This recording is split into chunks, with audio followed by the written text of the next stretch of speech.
अस्सलाम वालेकुम रहमतुल्लाहि व बरकातुहू। उम्मीद करता हूँ कि आप सब लोग खैरियत से होंगे। अच्छा, आज का जो हमारा टॉपिक है वो बेसिकली मौसम के मुताबिक है। जो अभी मौसम चल रहे हैं, बहुत सारी बीमारियाँ बन रहे हैं, लोग बीमारियों के शिकार हो रहे हैं, बच्चे हो रहे हैं, बूढ़े हो रहे हैं, हम खुद भी हो रहे हैं। ज़हरी बात है, हम जवान हैं, लेकिन फिर भी जब इम्यूनिटी हमारी कमज़ोर हो जाती है तो यही केमिकल जो हम मौसम से रिलेटेड हमें केमिकल या बैक्टीरिया वायरस वगैरह आते हैं, वो हमें बहुत सारी बीमारी हमें काज कर लेते हैं। ठीक है, तो इस मौसम से रिलेटेड जो आजकल बहुत ट्रेंड पे जा रहे हैं या बहुत ज़्यादा हैं वो स्मोक है। ठीक है, स्मोक से रिलेटेड मैं आपको बताऊंगा कि जो हमने आप नॉर्मल लिया है, लेकिन वो बहुत सारी बीमारियाँ काज कर रहे हैं, हमें पता भी नहीं चल रहा है और आगे से वो बहुत सारी बीमारियाँ काज करता है।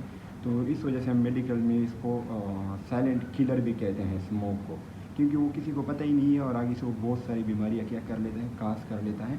तो आज आइए देखते हैं कि स्मोक बेसिकली है क्या चीज़। स्मोक कह रहा हूँ कि स्मोक जो है, आप इन वर्ड्स को सही तरीके से समझ लें। ठीक है, स्मोक SMOG, स्मोक तीन चीज़ों का कम्बिनेशन है। उसमें सबसे पहला जो आता है वो है स्मोक, दूसरा जो आता है वो फॉग, और तीसरा जो है वो डस्ट पार्टिकल है। अभी स्मोक किया है, स्मोक हम उसको कहते हैं जब गाड़ियाँ मशीन वगैरह चलती हैं या घरों में हम कोई चीज़ चूल्हा वगैरह जलाते हैं या कोई और चीज़ जलाते हैं, वहाँ पे जो धुआं बनते हैं, या फैक्ट्री वगैरह चलती है वहाँ पे मशीनें चल रही हैं, वहाँ पे भी धुआं बनता है। इस धुआं को क्या कहते हैं, स्मोक कहते हैं। ठीक है, दूसरा जो चीज़ है फॉग। फॉग बेसिकली जब वाटर से वेपर्स उड़ते हैं, वाटर से जो बुखारात उड़ते हैं, उस बुखारात को क्या कहते हैं, फॉग कहते हैं। और तीसरा जो उसमें मेन चीज़ें हैं वो डस्ट पार्टिकल। डस्ट पार्टिकल क्या होता है, डस्ट पार्टिकल से मुराद ये है कि जब कोई गाड़ियाँ वगैरह चल रही हैं, लोग चल रहे हैं, वहाँ पे कोई काम हो रहा है, तो वहाँ पे वो गर्द गुबार उठता है। उस गर्द गुबार में जो पार्टिकल होते हैं उसको क्या कहते हैं, डस्ट पार्टिकल कहते हैं। स्मोक की फिर मज़ीद 2 टाइप्स हैं। एक को कहते हैं विंटर स्मोक और दूसरे को कहते हैं समर स्मोक। और जो हमारा टॉपिक है वो बेसिकली विंटर स्मोक पे है, क्योंकि आज का जो स्मोक आ रहा है वो विंटर के ही आ रहा है। समर का फिर कभी पढ़ाऊँगे इंशाल्लाह। तो विंटर स्मोक को आज हम पढ़ेंगे कि विंटर स्मोक बेसिकली है क्या चीज़। विंटर स्मोक कौन कौन सी बीमारी काज कर रहे हैं, विंटर स्मोक की वजह से कौन कौन से या विंटर स्मोक से हम खुद को कैसे बचा लें, तो इस चीज़ के बारे में आज हम पढ़ेंगे इंशाल्लाह। विंटर स्मोक की तरफ हम आते हैं कि विंटर स्मोक क्या चीज़ है। तो विंटर स्मोक बेसिकली इसमें जो केमिकल कंपोजिशन है उसमें तकरीबन 6 जो मेन है, मैं आपको बताने जा रहा हूँ, वो 6 तकरीबन मेन है। इसमें सबसे पहला इसमें है PM2.5। PM2.5 क्या होता है, PM2.5 हमको अगर समझ लें तो इसको हम कहते हैं पार्टिकुलेट मैटर 2.5 माइक्रोमीटर थिक। ये PM2.5 जो होता है ये आसानी से हम इनहेल करते हैं और आसानी से अल्वेलाई के थ्रू हम इसको ब्लड में ट्रांसफ़र कर लेते हैं, और ये आगे जाके बहुत सारे केमिकल्स का बना होता है। PM25 बहुत सारे बैक्टीरिया वायरस इसमें होते हैं और वो आगे जाके ब्लड पूरी जिस्म को पहुंचा देता है। अच्छा, इसमें जो दूसरी चीज़ है वो है कार्बन मोनोऑक्साइड। कार्बन मोनोऑक्साइड क्या होता है, कार्बन मोनोऑक्साइड एक केमिकल है जो फॉग में होता है। ये जब हम इनहेल करते हैं, जब हम सांस लेते हैं, तो ज़ाहिर बात है स्मोक तो हम लेते हैं, तो उसमें सारे केमिकल हम लेते हैं, तो ये कार्बन मोनोऑक्साइड आगे जाके हेमोग्लोबिन के साथ बाइंड हो जाता है और पूरी बॉडी जो है ना उसमें फैल जाते हैं। और जो ये सबसे मेन चीज़ काज करता है वो ऑक्सीजन की जो सेचुरेशन होता है, ये ऑक्सीजन का लेवल जो बॉडी में होता है उनको कम करता है। ज़ाहिर बात है वो हेमोग्लोबिन के साथ ऑक्सीजन ने बाइंड होना था लंग्स में, और ये जाके ऑक्सीजन की जगह पे क्या हो जाता है, बाइंड हो जाता है, और ऑक्सीजन बाइंड नहीं हो जाता, वो पीछे रह जाते हैं। तो ज़ाहिर बात है जब वो ब्लड आगे जाता है उनको वहाँ पे तो ऑक्सीजन की ज़रूरत है, लेकिन वहाँ पे कार्बन मोनोऑक्साइड पहुँच जाता है, तो उस बॉडी में क्या हो जाते हैं, ऑक्सीजन के लेवल जो होता है वो कम हो जाता है। तो ये दूसरा जो इसमें चीज़ है वो सल्फ़र डाइऑक्साइड। सल्फ़र डाइऑक्साइड से लंग्स इरिटेट होता है, लंग्स इरिटेशन काज कर लेता है। तीसरा जो इसमें चीज़ आता है वो है इसमें नाइट्रोजन ऑक्साइड। नाइट्रोजन ऑक्साइड क्या होता है, नाइट्रोजन ऑक्साइड आगे जाके अस्थमा अटैक जो होता है वो काज कर लेता है। ये आगे जाके डिटेल में बताऊंगा, लेकिन फिलहाल आपने ये केमिकल्स याद रख लेने, ठीक है, और साथ में थोड़ा थोड़ा इंट्रोडक्शन भी बता रहा हूँ, तो ये कर लेते हैं। और आखिर में जो चीज़ है ओजोन। ओजोन क्या होता है, ओजोन आगे जाके जो लंग टिश्यू होते हैं उनको डैमेज कर लेता है। तो ये जो 4-5 चीज़ें मैंने बता दी, ये केमिकल कंपोजिशन था फॉग का, ठीक है।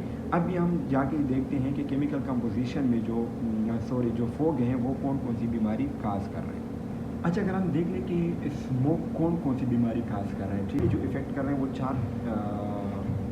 सिस्टम है इंसानी जिस्म में जो उसको इफ़ेक्ट कर रहे हैं, ठीक है। सबसे पहला है इसमें लंग्स। ज़ाहिर बात है हम लंग्स के थ्रू सांस ले रहे हैं, तो स्मोक जो होते हैं वो लंग्स के थ्रू हम इनहेल करते हैं। तो सबसे पहले उसमें जो इफ़ेक्ट करना है वो किसको करना है, लंग्स को करना है। वहाँ पे कोई कफ हो जाएगी उसकी वजह से, या कोई अस्थमा होगा, बहुत सारी बीमारियाँ वहाँ पे जाके इनको काज कर लेता है स्मोक की वजह से, ठीक है। दूसरा जो चीज़ है वो हार्ट है, हार्ट को इफ़ेक्ट करता है, हार्ट में बहुत सारी बीमारियाँ पैदा करते हैं। ज़ाहिर बात है वो जब लंग्स के थ्रू हमने इनहेल तो कर लिया, फिर जाके उसने ब्लड के साथ जो हेमोग्लोबिन होता है या ब्लड के थ्रू उसने क्या कर लेना है, पूरी बॉडी में जाना है। तो सबसे पहले उसने दिल में जाना है, तो दिल में उसने क्या कर लेना है, हाइपरटेंशन काज कर लेता है या हार्ट अटैक को काज कर लेता है, ये कर लेता है। तीसरी जो चीज़ें हैं वो हैं ब्रेन।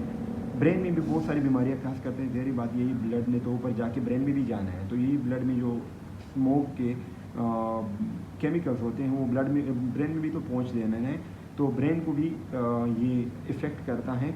और ब्रेन में जो चीज़ें काज करता है वो सबसे पहला डेजीनेस होता है या मेमोरी लॉस हो गए, बहुत सारी ऐसी बीमारियाँ जो उसकी वजह से स्मोक की वजह से हो जाती है। और चौथा जो मेन सिस्टम काज कर रहे हैं वो हमारे आइज़ हैं, आंखें हैं, ठीक है।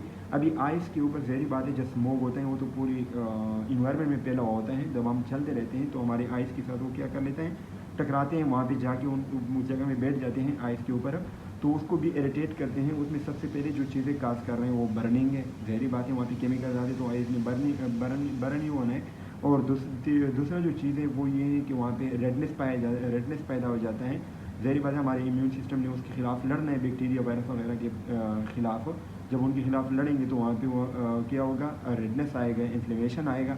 तीसरी जो मेन चीज़ काज कर रहे हैं वहाँ पे वो आइज़ वाटरी टाइप हो जाते हैं। वाटरी टाइप क्यों हो जाते हैं, ज़ाहिर बात है वहाँ पे जब बैक्टीरिया वायरस डस्ट या जो भी आ जाता है तो हमारे जितनी पीछे टीयर्स ग्लैंड है वो एक्टिवेट हो जाते हैं, वहाँ से टीयर्स को खारिज कर लेते हैं। जब वो खारिज होते हैं तो वहाँ पे पानी जो टीयर्स जो होते हैं वो आई के ऊपर आ जाते हैं, वो उसकी वजह से क्या हो जाते हैं, आई वाटरी बन जाता है। तो ये थी उनके काजेज़। अभी हम चलते हैं इनके प्रिवेंशन के लिए कि हम इससे ख़ुद को प्रिवेंट कैसे करें। तो ज़ाहिर बात है सब लोगों को पता है कि स्मोक मोस्टली सुबह 6 से लेकर 10 बजे के दरमियान होता है। तो सुबह 6 से लेकर 10 बजे के दरमियान कोशिश करें कि अपने बच्चों को, बूढ़ों को, या अगर आपका भी कोई ज़रूरी काम नहीं है तो बग़ैर ज़रूरी काम का आप बाहर ना घूम फिर लिया करें, ठीक है। तो ज़ाहिर बात है आपने उससे सबसे पहले आपने ये बचा लेना है कि स्मोक में आपने जाना ही नहीं, ना बच्चों को छोड़ना है, ना बड़ों को छोड़ना है, ना खुद जाना है अगर कोई ज़रूरी काम नहीं है तो। अच्छा, ये हो गई एक बात। दूसरी बात ये है कि अगर आपने जाना भी है, कोई काम ज़रूरी काम है, तो आपने मास्क पहन के जाना है। मास्क में जो स्पेशली आते हैं, आप सर्जिकल मास्क भी पहन सकते हैं, लेकिन अगर आपके पास अवेलेबल है N95 उनको पहन लिया करें।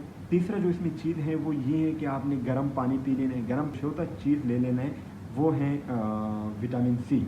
विटामिन सी से ये होता है कि आपकी बूस्ट इम्यूनिटी, इसको कहते हैं, ये बूस्ट इम्यूनिटी है, आपकी इम्यूनिटी को बढ़ाता है। तो आपकी इम्यूनिटी बड़ी होगी, आपकी इम्यूनिटी ताकत में होगी, तो जो भी बैक्टीरिया, जो भी वायरस वगैरह आप पे अटैक करेगा तो आपकी इम्यूनिटी ने जाके उसके खिलाफ काम कर लेना है, उसको क्या कर लेना है, कील कर लेना है। तो ये चीज़ें आपने एज ए प्रिवेंट इस्तेमाल कर लेना है, तो इंशाल्लाह आपको स्मोक कुछ भी नहीं करेगा। अभी हम आते हैं कि कौन कौन से लोग ज़्यादातर इफ़ेक्ट करते हैं स्मोक, ठीक है।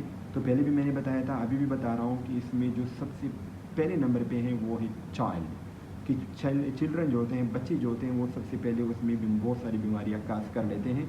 दूसरे जो उसमें आते हैं वो बूढ़े लोग, ओल्ड पीपल जो होते हैं। ओल्ड पीपल का भी ज़ाहिर बात है इम्यून सिस्टम बहुत ज़्यादा लो होता है, तो उसमें बहुत सारी बीमारियाँ स्मोक काज कर लेते हैं आसानी से। तीसरी जो जिन लोगों में ये बहुत सारी बीमारियाँ काज करते हैं वो प्रेग्नेंट वूमेन है। प्रेग्नेंट वूमेन से मुराद है हमला ख़वातीन। ज़ाहिर बात है हमला ख़वातीन ने जो इनहेल किए हैं उसको स्मोक को, वो ब्लड के थ्रू उसने बीबी को भी देना है, क्योंकि वो पूरा ब्लड जो इसकी बॉडी में होता है वो बीबी को भी जाता है, तो वो बीबी में जाके उसको बहुत सारी बीमारियाँ काज करते हैं, जिसकी वजह से हमला ख़वातीन खुद भी इफ़ेक्ट हो जाता है। चौथी और पांचवी जो चीज़ें हैं वो हैं, अगर हार्ट पेशेंट है आपके पास तो हार्ट पेशेंट भी बहुत जल्द इससे इफ़ेक्ट हो जाते हैं। बहुत सारे बीमारियाँ उसकी जो है ना वो काज हो जाती हैं।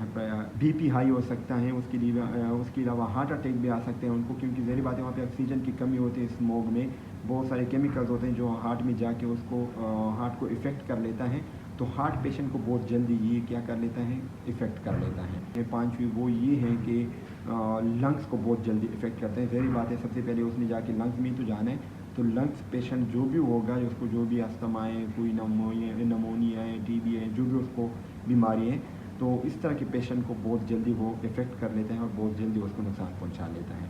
तो काइंडली जो जो चीज़ें मैंने बताई हैं उनको गौर से सुन ले फिर दोबारा, और उस पर अमल करें जो जो चीज़ें मैंने आपको बता दी है। ठीक है, उम्मीद करता हूँ कि आप लोगों को समझ आई होगी। शुक्रिया, थैंक यू।